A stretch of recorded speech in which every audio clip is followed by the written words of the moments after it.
কৃষ্ণকলি মাহাতো, কবি সুবোধ সরকার। আমি Krishnakoli Mahato, MA PhD। আমার গা অমাবস্যা, আমার চুল মেষপালকের ফাল্গুন। আমার দুটো থাই, একটা বাঁকুড়া, একটা পুরুলিয়া। আমি গড়িয়াহাটের মেয়েদের মতো আরশোলা দেখে ভয় পালিয়ে আসি না। বোমায় বাহাত পুড়ে যাওয়া বাবা কতবার আমার বই পুড়িয়ে দিয়েছে, কতবার আমার দুঃখী মা বলেছেন মেয়েদের বড় হতে নেই। মা, আমি ইউরোপ থেকে ডাক পেয়েছি, এই দেখো ইমেল, দলিত সম্মেলনে পেপার পড়তে চলেছি। আমি কৃষ্ণকলি মাহাতো, MA PhD।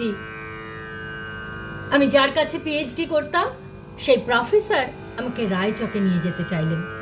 আমি বললাম, কেন রায়চক কেন? উনি বললেন, রায়চকে না গেলে PhD পূর্ণ হয় না। আমি বললাম, আমি আপনার ফ্ল্যাটে যেতে পারি? উনি আঁতকে উঠে বললেন, না না, আমার ফ্ল্যাটে না।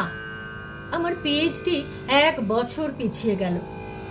আমি ফোন করলাম, স্যার আমি রায়চকে যাব।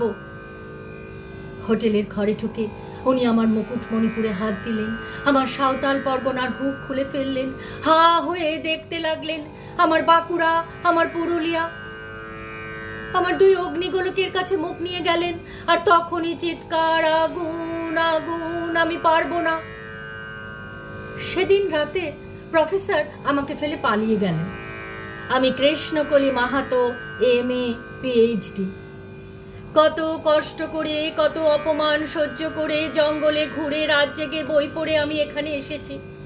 কেউ আমাকে জায়গা ছেড়ে দেয়নি, কেউ কাউকে জায়গা ছেড়ে দেয় না, না পুরুলিয়া না কলকাতা। মা, আমি চেক ইন করে ভেতরে এলাম। মা, আমি ইমিগ্রেশনে দাঁড়িয়ে, বাবাকে দেখে রেখো, মানুষটার একটা হাত নেই। অফিসার আমার নাম উচ্চারণ করলেন, কৃষ্ণকলি মাহাতো। আমি বিমানের সিঁড়ি দিয়ে উঠছি মা, বিমান সেবিকা আমাকে ম্যাডাম বলল, আমাকে আমার নাম্বারে নিয়ে গিয়ে বসালো। আমি সিট বেল্ট বেঁধে ফেললাম। বিমান রানওয়ে হয়ে দৌড়তে শুরু করেছে। দৌড় দৌড় দৌড়, কি গতি, কি তেজ, কি আওয়াজ।